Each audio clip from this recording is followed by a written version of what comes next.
Nadia Belfic, bonjour. Vous êtes vice-présidente de la région Occitanie. On est aujourd'hui au salon Occitanie Innove, qui s'appelait encore l'année dernière Midinov. Alors quoi de neuf pour cette édition 2019, à part le nom évidemment?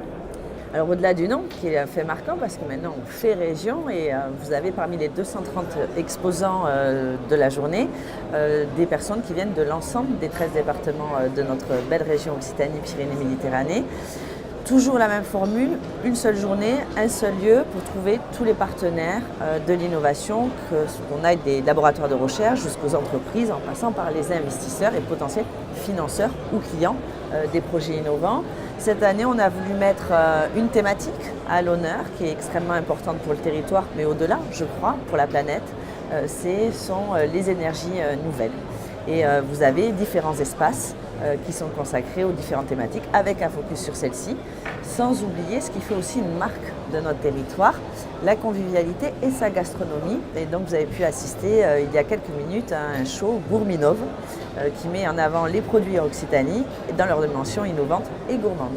C'est vrai qu'on n'associe pas forcément cuisine et innovation, enfin, dans ce sens-là. Alors, cet événement est une émanation finalement de l'agence ADOC. C'est l'agence de développement économique de la région. Comment s'articulent ces actions pour ceux qui ne la connaissent pas encore? Quelles filières sont concernées? Quels objectifs? C'est quand même quelque chose de très ambitieux. L'agence ADOC, c'est notre bras armé du Conseil régional pour porter les politiques de développement économique et d'innovation dans l'ensemble des territoires.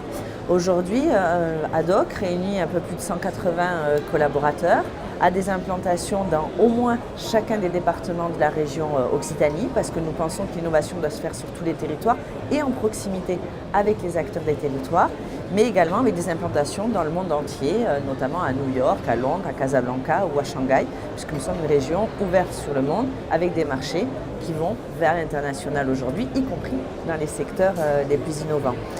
Effectivement, c'est ADOC qui opère le salon Occitanie Innove pour le compte de la région Occitanie, notamment tout son pilier innovation qui a pour but d'animer les liens entre laboratoires de recherche, forces de recherche privées ou publiques, ou les entreprises et les porteurs de projets.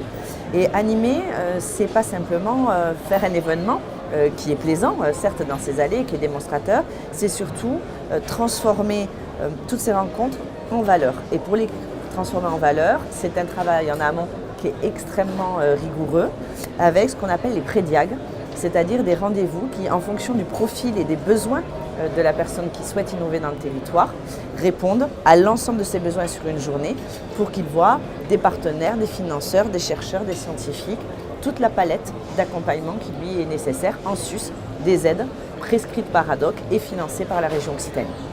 Alors ADOC c'est relativement récent puisque à l'échelle de chacune des anciennes régions il y avait j'imagine des dispositifs antérieurs. Comment s'est passée cette fusion? Puisqu'on sait que quand même ce sont deux entités qui avaient des cultures de façon générale un peu différentes et économiques et des bassins économiques aussi très différents.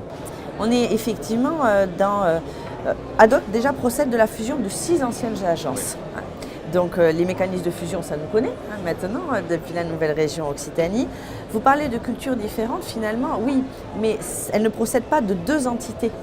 Finalement, le but pour nous n'est non pas de faire une culture qui serait homogène. Nous sommes forts de la diversité culturelle de notre territoire et du reste, dans les anciennes régions, le Gard n'avait pas forcément la même culture que les Pyrénées-Orientales, ils étaient dans la même région, de même pour les Hautes-Pyrénées et l'Aveyron. Le but pour nous, par contre, c'est d'offrir la même dynamique à l'ensemble de nos territoires et de donner les mêmes chances d'accompagnement public à tous les acteurs des territoires. On n'a pas, pour répondre à votre question précisément, on n'a pas seulement fusionné des dispositifs. C'est pas ça. Dans un monde qui se transforme, il faut inventer des dispositifs. Et quand on plaide pour être la région d'innovation, notre ambition, c'est notre capacité, nous-mêmes, puissance publique, d'innover dans les approches que nous devons avoir. Il y a quelques années, nous ne parlions pas d'énergie nouvelle. Il y a quelques années, nous ne parlions pas d'éolien flottant. Aujourd'hui, notre volonté, c'est de structurer des nouvelles filières qui permettront de générer de l'emploi demain ou de maintenir l'emploi dans des filières plus matures de notre territoire. Merci Nadia Belfic d'avoir répondu à nos questions. Merci à vous.